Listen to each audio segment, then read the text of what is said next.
বিএনপির ভারপ্রাপ্ত চেয়ারম্যান তারেক রহমান ঘোষিত রাষ্ট্র কাঠামো মোতায়েনের ৩১ দফা বাস্তবায়নের লক্ষ্যে লিফলেট বিতরণ ও জনসংযোগ করেছেন উপজেলা বিএনপির যুগ্ম সাধারণ সম্পাদক আনোয়ারুল ইসলাম হাওলাদার।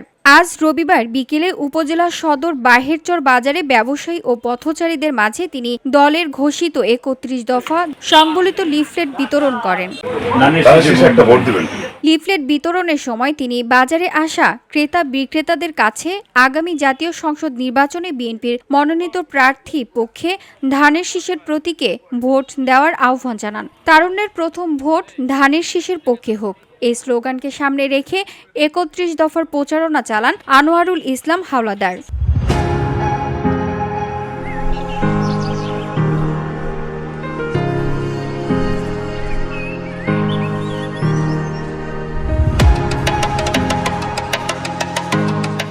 এ সময় আনোয়ারুল ইসলাম হাওলাদার বলেন, আমাদের ভারপ্রাপ্ত চেয়ারম্যান তারেক রহমানের রাষ্ট্র কাঠামো পুনর্গঠনের যে ৩১ দফা ঘোষণা করেছিলেন, সেই দলগুলোর মূল লক্ষ্য একটি নতুন বাংলাদেশ গঠন। আমরা সেই ৩১ দফা বাস্তবায়নের জন্য মানুষের দ্বারে দ্বারে গিয়েছি, মানুষকে বুঝিয়েছি কিভাবে একটি ন্যায়ভিত্তিক গণতান্ত্রিক ও সমৃদ্ধ বাংলাদেশ গড়া যায়। আশা করি সবাই ধানের শীষে ভোট দিয়ে সেই পরিবর্তনের অংশ হবেন।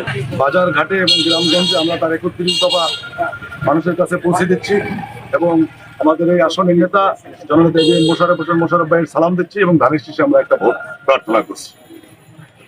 এই ৩১ দফা সবাই যেন আমরা দেখি এবং পড়ি এবং আগামী রাষ্ট্র কাঠামো মেরামতের জন্য আমরা যেন ধানের শীষে ভোট দিয়ে বাংলাদেশ জাতীয়তাবাদী দল বিএনপিকে আমরা ক্ষমতায় আনতে পারি।